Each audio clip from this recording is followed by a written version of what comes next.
Hello, everybody, and welcome to Against the Fence. My name is Sai, and I'm joined today with Ash. And as you can see, we are sitting down with the absolute awesome Matt Semelsburger. Now, Matt Semelsburger is 10 wins and 4 losses. He's got a UFC record of 4 wins and 2, and he's fought out of he's actually got some notable fights against Alex Morono and Chaos Williams. Some pretty cool fights that he's had in the past. If you guys remember them, they're pretty epic. And he does train out of Frederick, Maryland as well. But tell us a bit more about yourself, Matt. How are you, and how's your day been so far?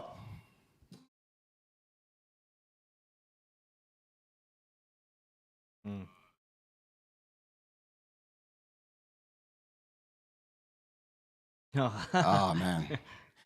You done the ice baths before? You done those ice baths? Yeah.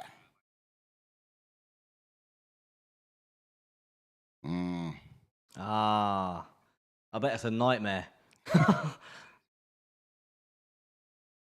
Do you know, I went to, I popped into this little wellness clinic that's opened up near me, and they showed me the ice bath, and it's always like a little hole in the ground almost, somewhere they keep naughty children. So I looked at it and I'm thinking, like, they're going to chuck me down there, are they? But For us. yeah.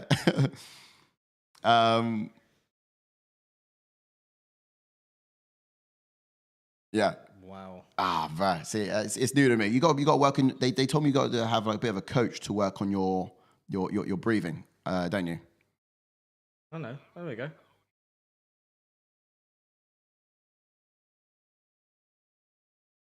Yeah. Of course I know that guy, Wim Hof. Yeah.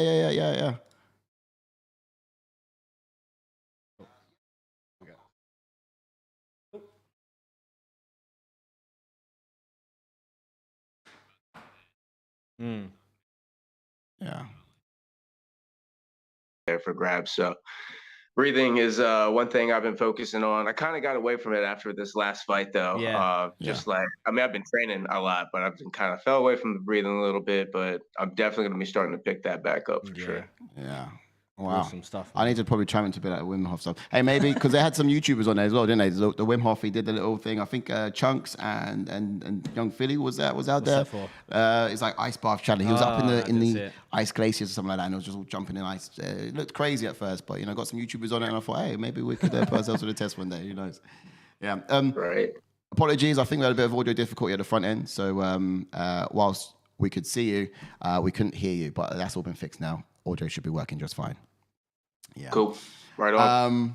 But yeah, look, otherwise, we did have a couple of questions for you. So just for those guys who are new or chiming into the channel for the first time, this is a chance for you guys to have your say with Matt Semelsburger. So we're going to be here asking some questions. We've got a couple lined up. We just like to talk about your career, get to know who you are as a person. But then secondly as well, we'll hear some live thoughts from the audience too. So people can chime your questions in, let us know what you want to ask, and most importantly, and we can go for it as well. And then we've got a game at the end, which we told you about just before this went live, and you'll enjoy that because that'll be a lot of fun. Cool. Now, we did understand you had a wedding recently. Yeah, I got a few weddings, 2 weddings actually. Wow, no funerals, I hope. No, God no, man. Although I thought maybe I was gonna die after waking up for like both of them, man. Because it's like my older sister and then one of my best friends ever. So it's like I barely ever drink, man. But it's like when it's an occasion like that, you gotta celebrate. You do. That's it. Yeah. Love that. Now, of course, man. Yeah, and that's wild actually because I think I had 2 weddings in August as well. It's wedding season, so yes, that's all the time for it. I had 2 in August as well, and yeah, they were pretty messy to say the least. You went to Scotland, right? Yeah, Scotland. Yeah, that's where I was. Scotland for one of them. But where was your wedding? Was it in Europe? No. It was in the United States in North Carolina, which is a state right on the East Coast, a little bit south of where I live. But it was right on my sister's was right on the beach, right on the water and everything. So it was pretty cool. Nice. So, Now, yeah, man. I had a friend of mine actually who was they're in a band, so they went to the wedding as well. And because they like playing music, naturally the bride and groom gave him a guitar and say, "Hey, do you mind playing for us?" A little sort of somber notes or something. Do you ever get it at weddings when they say, "Hey, do you mind fighting for us?" Let's tap into a bit of your skill set. Dude, that's funny, man. That's probably something that would have happened like thousands of years ago. Yeah. Like, back right. in the time. It's like, all right, there's this wedding going on. It's like we got gladiator fights going on over here for the celebrations. Oh man, that'd be awesome. That'd be awesome. All right, so let's get into some of the questions we had for you then. You watching much of the Dana White Contender Series, are you? A little bit, yeah, here and there. Actually, I had one of the dudes who fought, I think it was last week. It might have been the same night as the Raul kid, the 17-year-old. Yeah, that kid's It was crazy. either that night or the week before, but his name is Narulo. He's I forget where he's from, but he got signed. I actually got to spar with that kid before Oh wow. he fought on the Contender Series, because he I don't know if he's from this gym, but he cross trains at least at this gym that's right by me, who I go and spar with.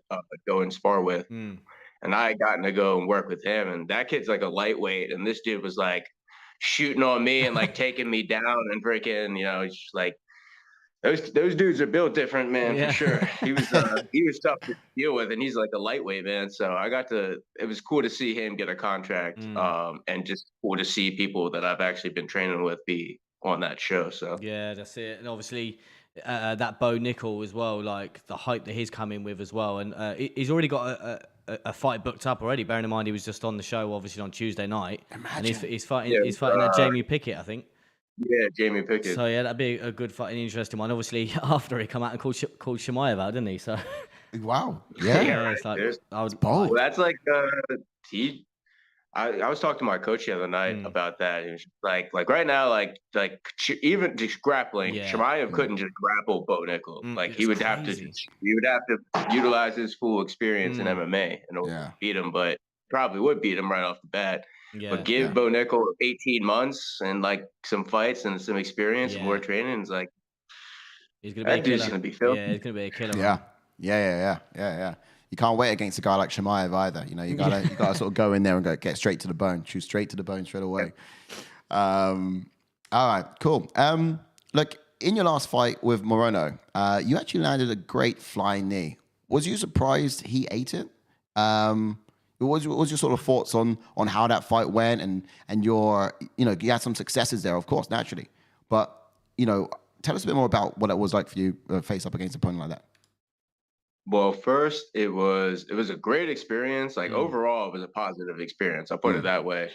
In a more broad sense, it was good for me because I got to go against a guy who's had a lot of fights in the UFC against a lot of really good, really dangerous fighters. So that experience taught me a lot, even though like I wasn't able to get the win. I kind of walked away from that fight with like, I hate to say it, it's like the hindsight 2020 type of thing, but I'm the type of person that can take like a loss like that, an experience like that, and build like very, very strongly off of it. So that's kind of how I looked at it afterwards. But like I did some okay things in the fight, man, but I just wasn't like tactically smart enough in that fight. And that's basically what lost me. It was the fact that I kind of played into his game. And he was the veteran, and he was just kind of like okay with like, staying back and picking me apart and picking his shots and stuff like that. So I think going forward, I need to learn how to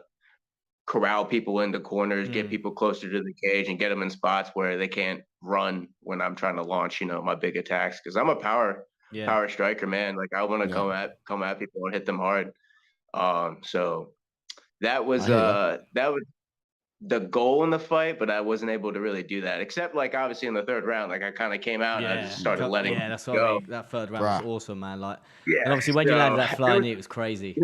I thought it was all over. To be fair, I thought it was all over.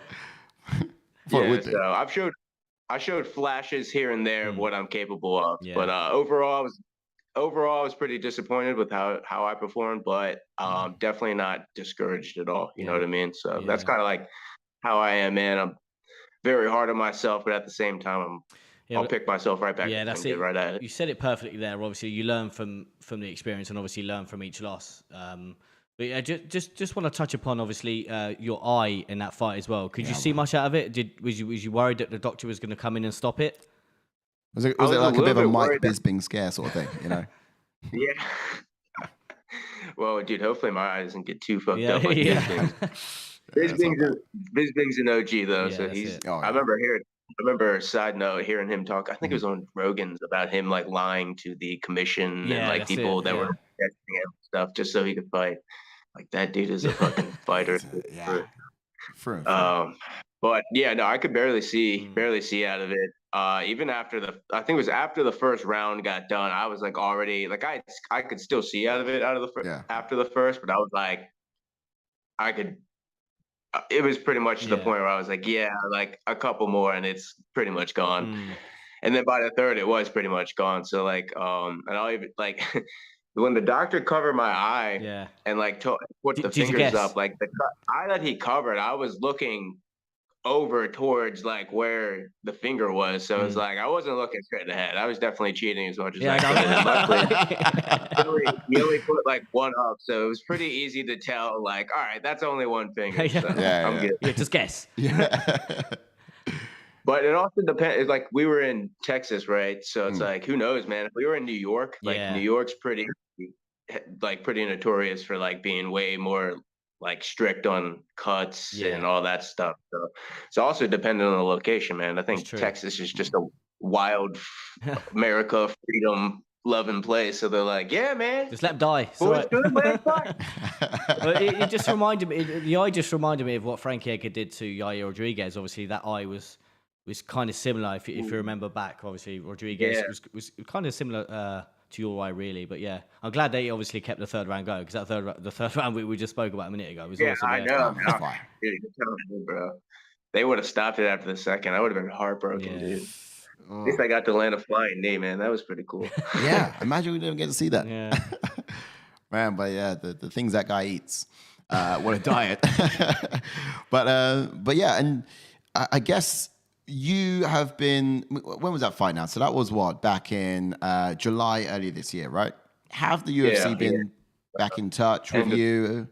End of July, 30th, yeah. Have they been back in touch with you about, any potential matchups coming up? Have you heard any names? Or do you have an idea of some people that you love to sort of get right back in there with? Yeah, dude. I mean, to be honest, I'm at a point right now where I'm trying to be active, very active. So, obviously, other than the eye, which healed up, I'm pretty healthy. Like I didn't really sustain too much. Even in my 6 fights that I've had with the UFC, I haven't sustained too much injuries and stuff like that. So I'm ready to go, man.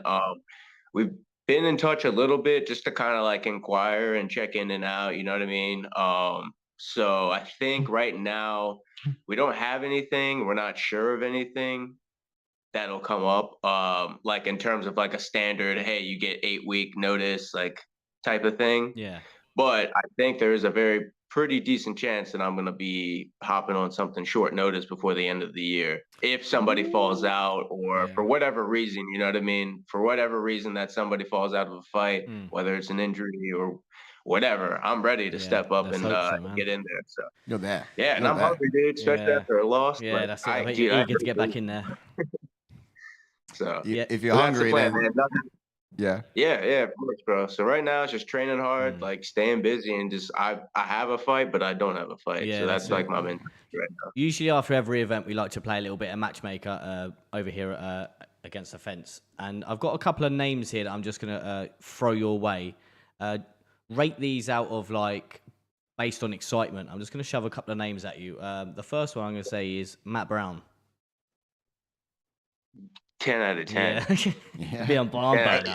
In terms of your stylistically matchup, if you was to go against a guy, what's your thoughts? Do you think it'll be entertaining? Do you reckon stylistically it works well? Good matchup? Oh, for Matt Brown? Yeah. Oh yeah, dude. Of course, man. He's like the legend, the immortal, bro. That's he's one of the deepest UFC veterans, deepest UFC or MMA veterans. You know what I mean? Yeah, dude. That'd be like dream come true, A, and B. It was like I would have no choice but to like put my heart and soul into just fucking doing violent battle with him. I'll tell you what. We could have come up with something now. I reckon that's a great fight. Yeah, honestly. Yeah, it could be. I mean, what's this? If that fight got offered to me, I would say yes, and right on the spot. Yeah, definitely. Yeah, I mean, he's coming off that loss against Brian Barberena, and that was pretty fire as well. Yeah. Hands down, that would be Sparks fight. Brian's another dude that would be a fun fight. Yeah, that's it. There you go. Yeah, that's another one. That's another one. I'm not sure if he's still with the UFC, but Miguel Baeza. Yeah, I like Miguel Baeza fight. He fought because he's coming off of 3 losses now. So I'm like, and obviously before them 3 losses, he was on a tear. Yeah, he was on a tear, man. Yeah, true. Fiallo he lost to. Yeah, I was going to chuck Fiallo at you, but he's booked. Yeah. Can't remember who he's fighting now, but yeah, he's booked. Andre, who's he booked against? Yeah, Andre Fiallo. If we Andre Fiallo. Let's have a quick Scroll look. down. I thought I might have seen that too, but I can't remember who he was booked against. Yeah, Muslim Salikov. Salikov, right? Yeah. Okay. That's a big step up for him. Big step up. Oh yeah. So we've got some good names there. Next name is going to be Nicholas Darby. He last fought at UFC London, if you know who that is.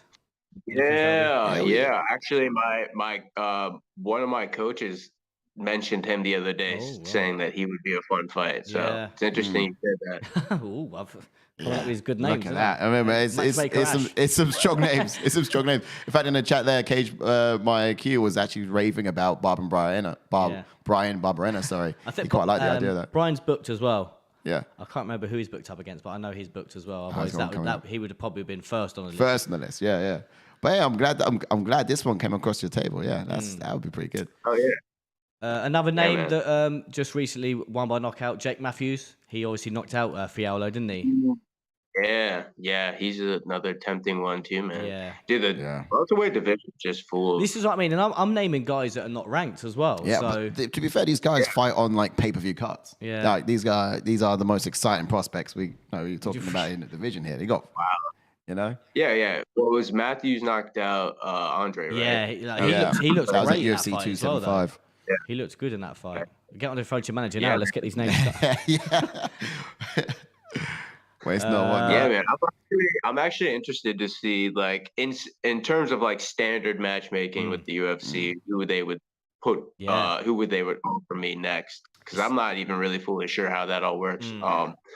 But like, given like I was telling you, like I want to take something short notice. Sometimes you can either like not necessarily skip the line in terms of ranking. Like when you take short notice fights, usually you can get juicier fights and stuff like that. Yeah. I'm hoping that's like maybe what will happen. But in terms of like your standard like matchmaking, I feel like who knows, man. Like there's so many options out there. We'll see, dude. You just want to fight, yeah. No, I've got another two. I've just got another 2 names. To be honest, I could continue this whole. I've got hundreds of names, but I'll just give you 2 more. Ian Gary, Court McGee. Ian earlier. Ian is another guy. That dude's like, he's like a specimen. He's like real long and lanky, but he's also just like, I know people have joked around and called him like the nice Conor McGregor and stuff like that, but he like almost had that like same kind of slickness as McGregor, where it's like in and out, just a little bit out of range but coming right back in. So he looked good in his last fight. I watched it. Yeah, he did. Good. Yeah, he was Gabriel Green. He beat. Yeah, I thought Gabe Green was going to do like test him with wrestling, but didn't really get to see that in that fight.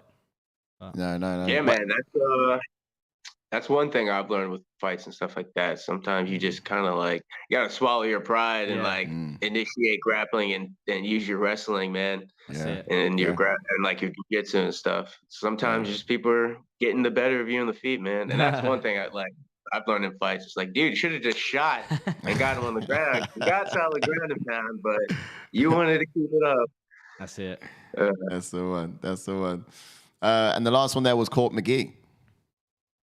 Court McGee, dude. That's another vet. Like any sort of veteran, especially like Court McGee. Court McGee's been around for a while. And I think he's literally been only like finished like once. I think he's only been like twice, knocked out like once. Yeah, because obviously something very. So to go that long in your UFC career twice and knocked out, be that hard to kill, and obviously he probably picked up a lot of wins and stuff. So. Yeah, man, he'd be another guy. That's 21 and 11, 21 wins, 11 losses. He's been around forever, Court McGee. I still remember living out the fight. He's been around forever. Wow. Yeah. We got some exciting names there, some exciting prospects. So obviously, if you get one of them, that didn't get you going. I was gonna say, if you get one of them names, just hit me up a message to be like, Yeah, well, guess what? Guess what? Yeah, we'll put the announcements You out. guys spoken into existence, man. Yeah, exactly. You know where the ideas have come from. That's what happens over here. We, I mean, just call us the Cupids of MMA. You know, making matches. I like Cage My IQ has just popped in the chat saying Jack Madalena. interesting. Oh, one. yeah. That's an He's interesting another one. guy. He can Yeah. crack. Forgot Interesting. about him. Thanks Yeah. for the contribution there, Cage My IQ. That's He awesome. can crack. He's an intimidating looking guy too, Yeah. man. Right? Like, you can just tell he's been in some fights. Yeah. Yeah. Good names. Good names. Honestly. All right. So, I mean, that's a nice little segment there. And that's probably one of my favorite ones because you talk about what could happen and the prospects, and I'm all for it. But then there's just another one here before we get into some of the fan questions. And we've got them all coming through here on the channel as well. So thanks, guys, for sending them in. If you've got some more fan questions, throw them on in. We'll get through them in just a moment. But you know, I saw a video of you once, and you said that you was actually close to just you having a bit of a tough time. So you're talking about quitting and sort of joining the Marines. You know, how does this sort of come about, and what made you change your mind? Can you just kind of walk us through that time of your life and just give us a bit of an insight as to I guess some other people who might be in a time in their lives where they feel like, you know, when things are tough, want to quit, but want to turn things around. Perhaps you can sort of touch on that for a second. Yeah. So at that point, I think I had lost like, I want to say I had lost two out of my last three fights. I was 3-2. I had 3-2 as a professional fighter. And honestly, man, I was just like, I'll put it this way. I was like physically a strong guy, but just mentally very weak at that point in my life, even though I was like athletic, you know what I mean? And I've been playing sports my whole life. Like I've been athletically gifted my whole life. Like, and that's carried me a certain amount of the way. And I think it got to this point in my life where I wasn't getting the results I wanted to get. I actually got knocked out in that the last fight before I had gone on like this crazy streak and made it to the UFC, when I was at that kind of bottom point. Yeah, that 2018. Yeah, it was like around there. So I was like, honestly, I was in like a pretty bad relationship with this one girl. It was like a real toxic relationship. And I was like, discipline wise, man, I was doing like just all the wrong stuff you should do if you want to like mess up your entire career, like drinking, you know, training hard, don't get you wrong, but then going and hanging out with like my significant other and then just getting blackout drunk and then like doing that multiple times a week during fight camp. You know what I mean? During fight week, like when I'm cutting weight, drinking with her and getting drunk and stuff like that. And like I went in and like got knocked out in the fight, like didn't even fight that bad. I got knocked out in the very last round in like the last minute of the fight. And yeah, man, I was just like realized after that, I was like, everything that I feel like all this pressure and all this negativity in my life, I was like, I've pretty much brought on myself. So I'm not saying that's the issue with like everyone, because I know there is like people out there who just have like they just have circumstances that are like beyond their control, which like I'm blessed enough that I haven't had that happen too much in my life. You know what I mean? A lot of the stuff and a lot of the woes in my life have happened because I've basically shot myself in the foot, and I failed to realize it, and I've let my like discipline slip. So, if that's like whoever's listening, if that's like you know what I mean? If you've had chance after chance and you keep messing up, like dude, like I'm the perfect example of that, of somebody who's had like chance after chance and like, you know, done good, but just like never really reached really to what I could be if I had just, you know, said fuck it and bit down and worked for it. You know what I mean? Like you really should. So that's kind of what I learned after that fight, man. I kind of got knocked out. It literally knocked like sense into me. And that was pretty much the bottom kind of part for me, man. I was like, didn't really know what I wanted after that, because I was like, oh, I want to fight, but I was like, knew basically how I had been acting in at that part of my life, and I was like, am I really like, do I really have the discipline to do this? Do I really have the mental fortitude and the willpower to do the things that I need to do in order to get to where I want to get? And for a little bit, I didn't think that I did. Mm. So to me, I was like, maybe I go into the Marines. You know what I mean? My whole family is like military, police, and all that stuff like that. So I was like, Mm. it fits. Like, this is what my family is like. This is in my DNA. You know what I mean? This is gonna give me the discipline I need in my life. You know what I mean? Mm. So I kind of was just like sick of myself. I kind of felt like I didn't have any control of anything. Like I was just like not like but not in like Mm. a hardcore way, but I was like Yeah. addicted to substance. You know what I mean? The drinking, the Mm. smoking, stuff like that, man. The going out. I remember I was like a bouncer at this one bar in Mm. like our city. I got into like the nightlife Yeah. field and stuff like that, being Yeah, out yeah. late and whatnot. So, oh man, it was like intermixing lifestyles, man. It's very hard to do that and expect to be successful Mm. in either. You know what I mean? I get that. Um, that's why it's like, when you talk about like being a party animal, it's like, yeah, my college days, my Yeah. younger days, and stuff like, yeah, I can't do that anymore. It's like, yeah, Yeah. because I'm trying to like Yeah. have a That's Yeah. it. job and be successful and like, you know what I mean? Maybe raise a family one day. So Yeah. that's one thing for me is like identify for people who are watching, like Mm. identify what lifestyle and what you want in life, and then like align everything in your life with that, because it's gonna make it a lot easier, and you're not Mm. gonna feel crazy trying to be successful while like putting your chips in all these different baskets. You know what I mean? You got to choose a few baskets and Mm. then dedicate your time to those. I feel like I forget where I saw it, but it's like I think I was reading it in a book, Mm. and it was saying something along the lines. It's like it's already really, really hard to be exceptional at one thing.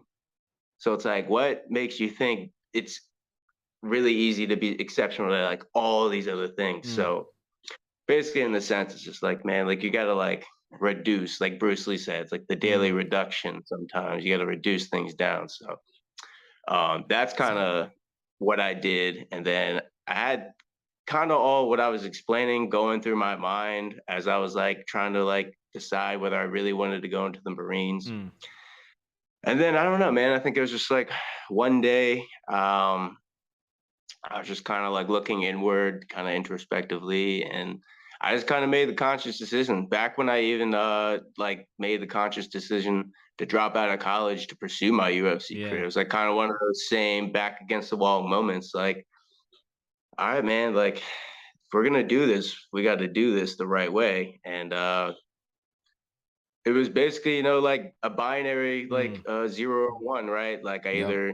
I go Marines or I go big. We're going UFC, That's and it. I decided to go big and go That's it. UFC. Never So looked Look, back since. look what happened, bro. I Yeah. mean, you had a whole win streak that came off the back What end a of great that. story there, Yeah. man.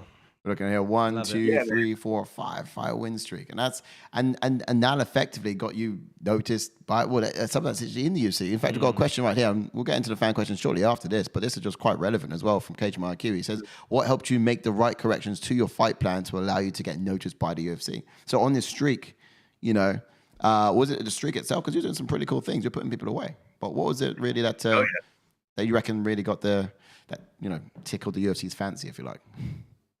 I think it was like I just got more comfortable in my own skin Mm. as like my personality, and like I think that kind of connects to like the art of like fighting and it's like expressing yourself in the ring. Mm. I'm an entertaining, like I like to entertain Yeah. people. I like to make people go wow. So like that's always been something, even like because I was a football player first. Mm. That was my big thing. I loved like hitting people, like decleating people, and just like making the crowd go like Yeah. ooh.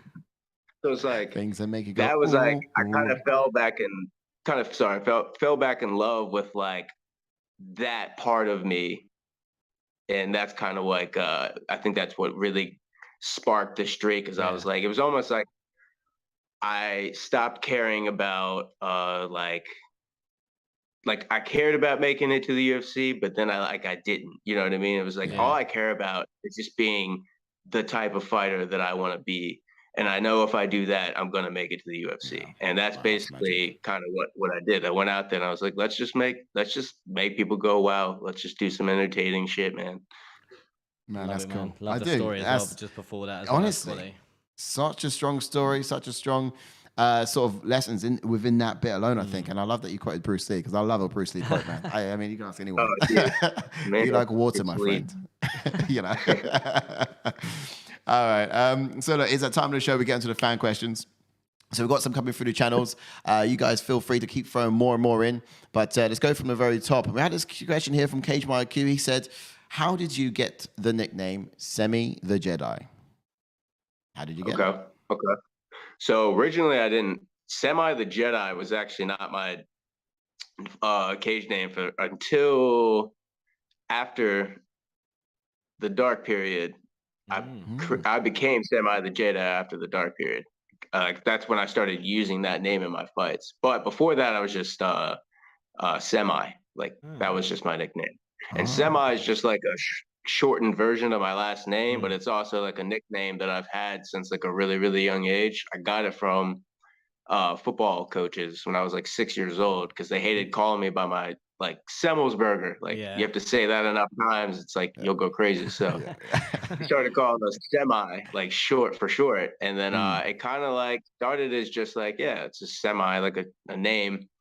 Stuck with me, but then it kind of transcended into like when I played football, I would be like running kids over. So like, man, you hit him like a semi Mack truck. Like, so I started kind of taking on that like form of it. So I started running people over like a semi Mack truck, and then that name stuck with me my whole life. And then in college, I made an Instagram account for the first time, and I was like trying to think of a name to like use for it. Yeah. And I was like, Semi. And then out of nowhere, I just thought of it. I was like, Semi the Jedi. Like, that's cool. Okay. I'm like a fighter or whatever, but I'm like also kind of a nerd. So I was like, the Jedi. Yeah, that's it. I like that. And then a cool ring name to have. But then I like, whatever. Anyways, after the whole dark period, coming back out of that, going to that fight, I was like, all right, I'm going to add the Jedi onto the end of my nickname or my cage name. So it's like, I'm going to become Semi the Jedi. And yeah, man. So I kind of gave that name to myself. The Semi part was given to me. The Jedi I kind of added in later on. So that's kind of how that all came into fruition. I like that. I like that story. And also, when you said you had this dark period, I felt like we were stepping right into like another Star Wars epic. So, like, the dark period. I was like, oh, okay. So, who was your father? That kind of thing. That's cool, man. That's cool. But look, a lot of good arcs and story arcs in there. Yeah. I like that. No Death Star yet. No Death Star. That's a great question, though. Next question then we got from Johannes Jacob, maybe Jacob Johannes. But the question is, how's training going? And obviously, if there are some fight news. Okay, so she wants to know how training's going generally. We did touch on the fight news earlier, didn't we? We talked about some fighters and whatnot. But how is training? Training's really good. So I have basically my goal is to train a lot, like every day, basically. So I have maybe like one rest day, quote unquote, if you will, like per week.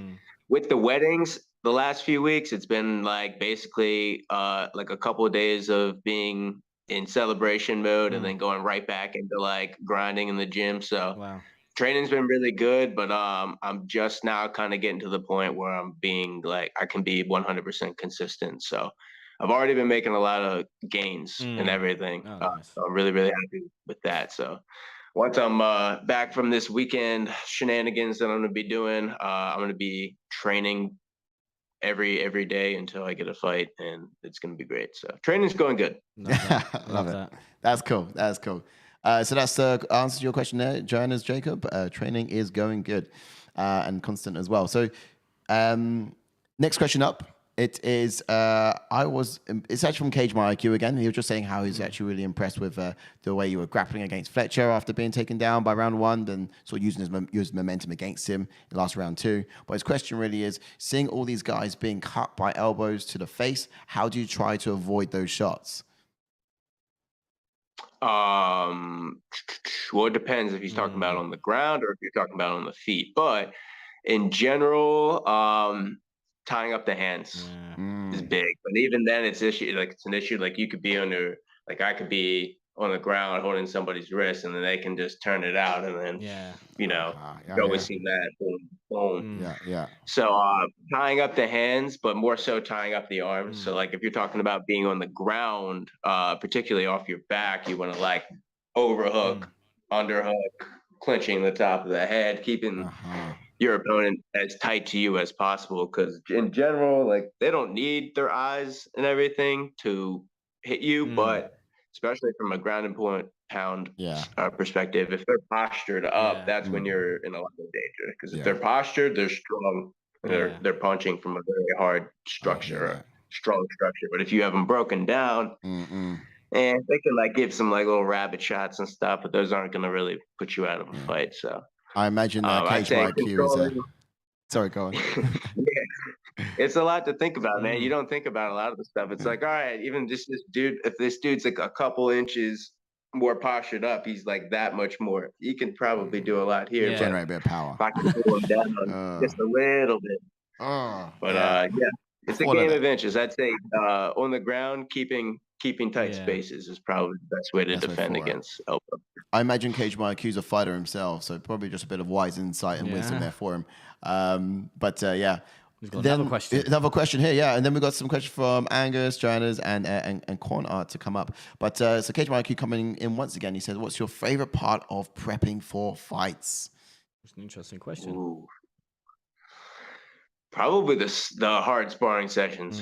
I'd say so. We at least. Every fighter is different, but this is how we do it. We kind of like go through the week and then beginning of the week, go through our classes, all of our different fight team sessions, yada, yada, yada. And then Friday night is our hard sparring session.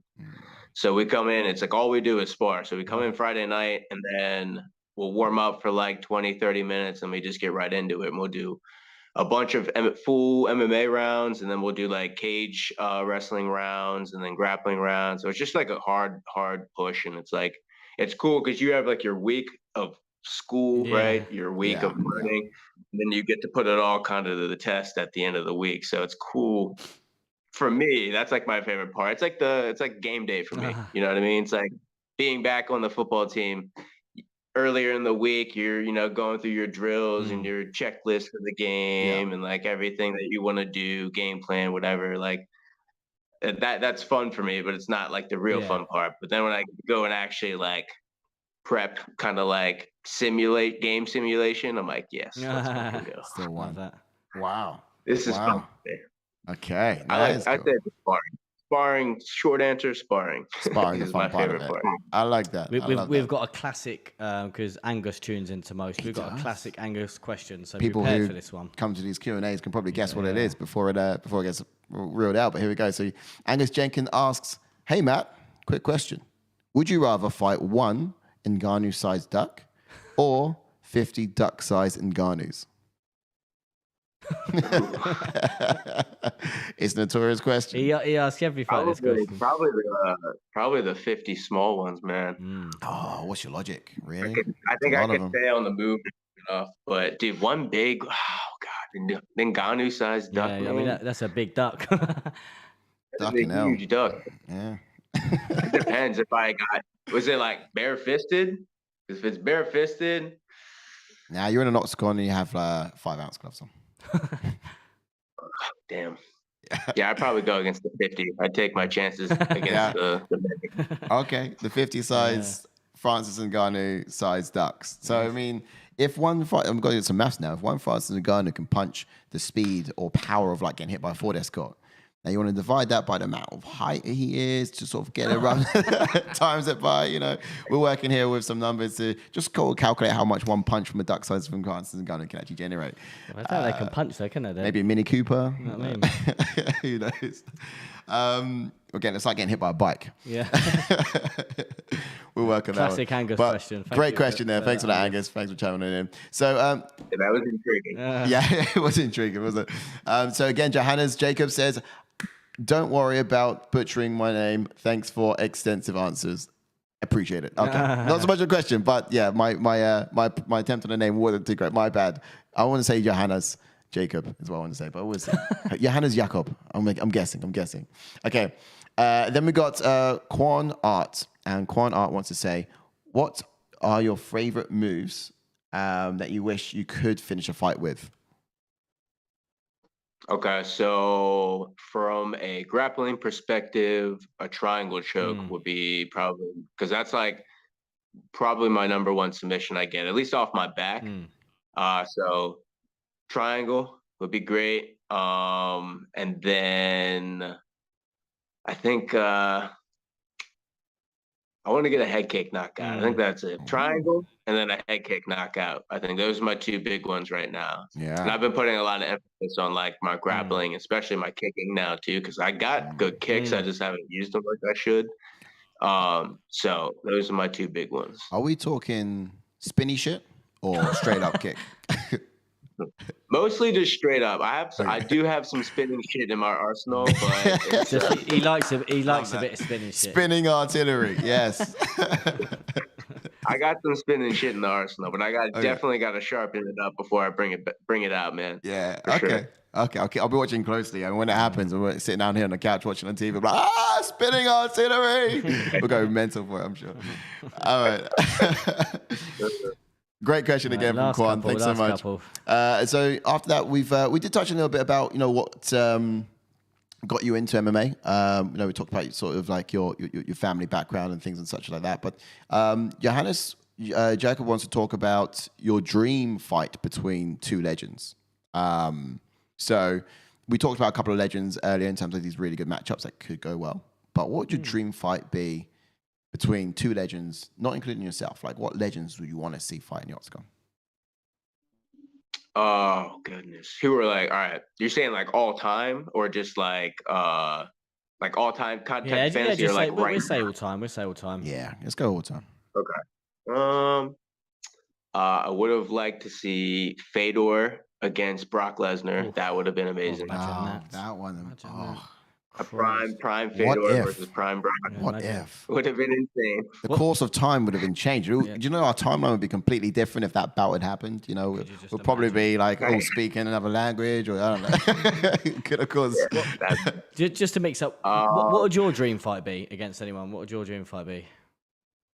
Like me fighting against them, or like you fighting someone? That's a hard one, man. I mean, just anybody, and like all time, all time. Okay. I mean, if I could fight GSP, that'd be amazing. Imagine GSP. Yeah, you don't. I could learn from GSP would be crazy. Yeah, that'd be cool. Why? But him or Bruce Buffer. Yeah, I like the fight guy. Yeah. Nah, of course not. Shoot, man. Yeah, I'd probably just say GSP. There's so many other juicy ones, but GSP probably would hit the top of my list. Yeah. Jordan would love to hear you say that, because a friend of ours, JK, he absolutely loves the guy, GSP. But you're right. There's so much you can learn from the guy, and he's such a This is another fighter as well. I don't need to ask, do they know Frankie either? Yeah. Most of the fighters we've got on the channel, I asked them, do they know Frankie Edgar? Because I obviously grew up watching him, and I tried to get him on the channel, and I got him on the channel last month. Yeah, that was a dream for me. Yeah, but it was. It finally happened. It's something that was building up for so long, and every Q&A would be like, "Hey, do you know Frankie Edgar?" But we all got our legends, and one of Ash's, he met his legend, and it was quite cool. Yeah, my small story about Frankie Edgar is nothing significant, but when I got signed to the UFC for my first fight, I think he was fighting on the card, or he was supposed to fight on the card. But anyway, this is back when the COVID stuff was going on. So we had to do like COVID tests before we traveled out to Vegas. But we'd have to get on a Zoom call and like do it like in front of somebody and like put it in the mail thing and all that. Wow. Anyway, like you'd have a couple fighters on there. So like this is like my first, just got signed to the UFC. Yeah. Like I'm nervous. Like I got to do this nose test. Like got to make sure it's right so I can go fight my first UFC fight. And I like get on the Zoom call, and it's just like they're like, it's like the waiting room or whatever. Right. And it's like I click in, and it's just like Frankie Edgar's face is just right there. Mate, that's exactly what I was like. I was like, oh my God, Frankie's just joined the Zoom. That's amazing. Yeah, in terms of like UFC, I'm like some small fry. I'm like, holy shit, it's Frankie Edgar. Yeah. That's what I was like, man. I was shaking. Next time that happens, send us the Zoom link. We'll start sticking stuff up our nose and pretend we're queuing as well.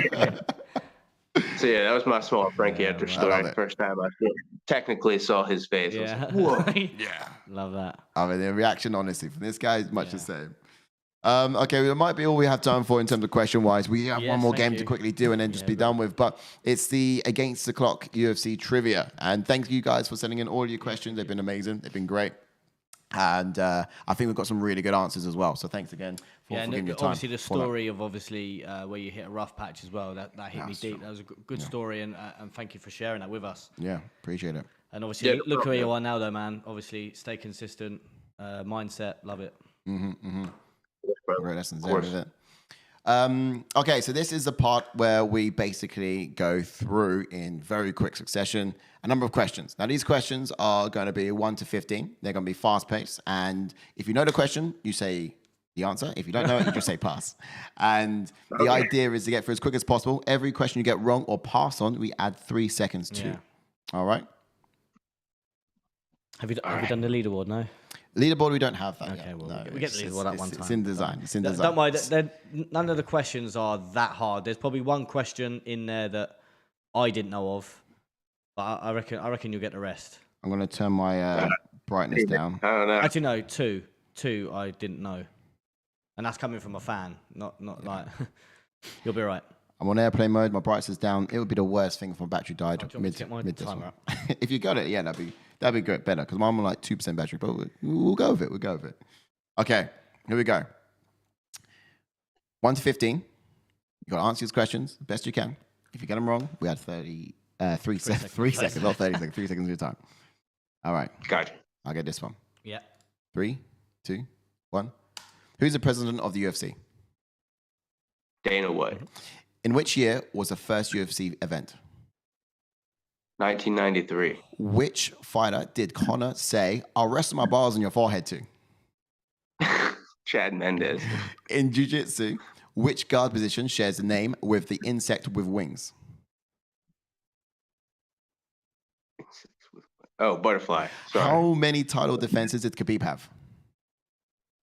Oh, shit. 4? Which fighter took his shorts off and said, "My balls are hot"? Derek Lewis. In the gym, which long object suspended from the ceiling do you hit? Say that again? In the gym, which long object suspended from the ceiling do you hit? Oh, punching bag. Which fighter had the horrendous nickname Sexual Chocolate? Sexual chocolate. Yeah. Look it up. Pass. Yeah, Which discipline combines elements of dance, aerobatics, and music? Capoeira. The sex position 69 is also a jiu-jitsu position called? North-South. Who was the first women's strawweight champion? Fuck.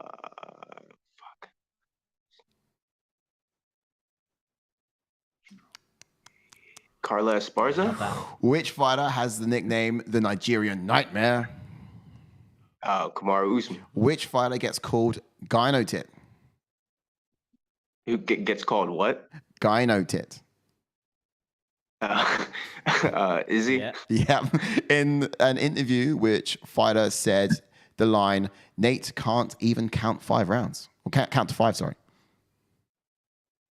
Nate can't even count to 5. Yeah, I don't remember that one. I'll pass that one. In a post-fight interview, which fighter said, "You better win your next fight because I'm coming on your ass"?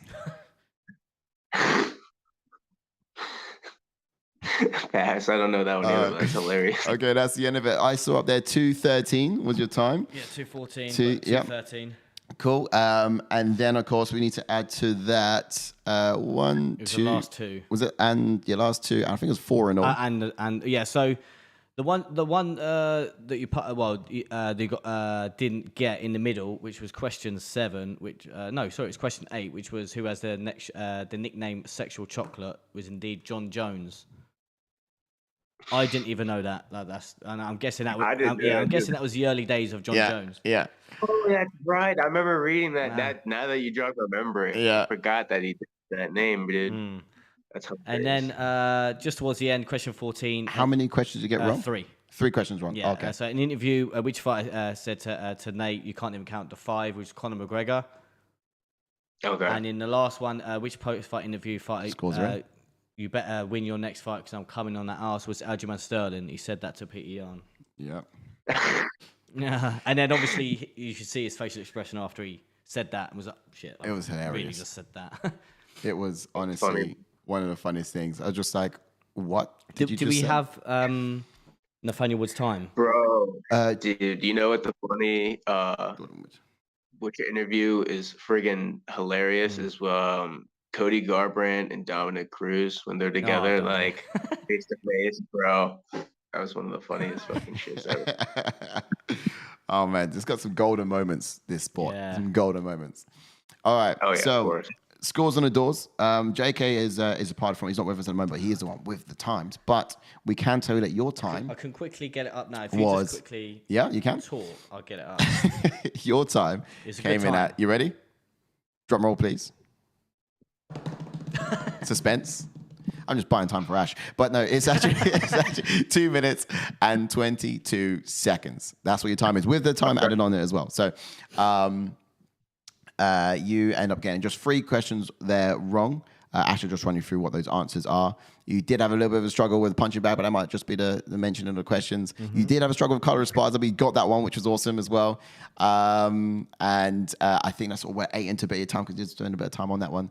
But otherwise, yeah, no, absolutely awesome. Yeah, you come through with flying colors. I think that is in contention as well. So if I remember correctly, between that 2 minutes and then sort of 2-5 mark is somewhere the top spots are. But yeah, it's roughly just under 1 minute, under 2 minutes. I think. Okay, so you might not have beat. But you'll be second. Yeah, you're very second or third or so on. We'll get the score leaderboard up, so we'll be showing the whole. You should have been doing this leaderboard, Sai. Yeah. Wow. Yeah, I thought you're in a good second. Obviously, the questions in there were a bit like the Sexual Chocolate one, John Jones. Tough I've never heard of him having that nickname. I mean, they did. They obviously worked hard to sweep that one under the mat. I would too. And then obviously having, and then the question that you said in the middle, what object is suspended from the ceiling? Like that's what I mean. It's like people think, hang on a minute, that's a bit obvious. Yeah, Is that too obvious? Should that be in there? I think the mind fuck, man. Yeah, that's what I mean. It's just, these guys for real. Honestly, it's a punch bag. I think on today's fight, on this weekend's fight card, we've got 2 people as well with some pretty horrendous last names, if I remember correctly. Someone called Sexy Mexi. So John Castaneda is called Sexy Mexi. Oh, wow. Yeah, that's strong. And he's going to be fighting tonight on this weekend's fight card as well. And then Daniel Santos, if I remember correctly, his nickname is Willy Cat. There it is. Willy just Cat. Straight up. Sexy Mexi versus Willy Cat. That's one for you. That's a good one. And look, it's been an absolute blast, Matt. I can't tell you how much fun we've had here. And the chats have just been absolutely amazing. Thanks to you guys for chiming in through on the chats. Really appreciate it. Thanks so much for... Just before, obviously, we're just going to go off live. Can we keep you for 2 more minutes off air so we can ask you a couple of questions? Just thank you. Yeah, awesome. I'm just going to say bye to everyone that's tuned in. People saying thanks and great listening, and that's absolutely fine. Look, honestly, guys, you've been absolutely great. I loved your story as well. This is ATF, and this is our Q&A segment. If you want to be around for later this week, we have coming up, of course, a watch along on the Saturday, so don't miss that. Do chime on in, and all your comments are valued there as well. And stay tuned to the channels, like and subscribe, so we can actually keep you up to date as to what our next fighter Q&A will be. And of course, your chance to speak to the fighters and let them know about, or just to ask them a little bit more about themselves, bring their personalities to the forefront. But I've been Sai, this is Ash, and this is Matt Semelsburger. And before we do go, Matt, what I usually do, I love that. Any shout outs out from yourself? Do you have any shout outs at all? Not really, man. To be honest, I'll shout out to you guys for having me on, thank man. you. It's like, dude, sometimes I get like I set up interviews and I exactly don't know what to expect, man. Yeah. So it's like nice. I had a great convo with you guys. You guys are awesome. thank you, sir. Love Thanks, to come man. back on again in the Yeah, future. obviously, for once sure. you get a fight, definitely come back on after. Yeah. Anytime. Yeah, Anytime. I get this dub back, That's man. it, mate. But also shout out to everybody who's checking out the show, man. Yeah. You guys rock. And just kind of briefly skipping on, like, you know, if anybody's out there in a dark spot, or like even just like in the midst of, you know, trying to do whatever it is you're trying to achieve in life, man, like, best of wishes, best of luck, fucking work your ass off, be consistent. And honestly, man, like, good things will happen if you just keep working for it. So like, Oh, man. Wow. work for it, but and have your tight circle of people to fucking to be with too, man. So don't be alone. If you feel like a certain type of way, talk to somebody, That's it, man. love Like, that. open your mouth. Thanks, Matt. Honestly, ended that on a great note, yeah. honored to have you on our platform, man. Honestly, for sure. All right. Well, again, thanks, guys. Thanks, Matt. Have a great week. Take care.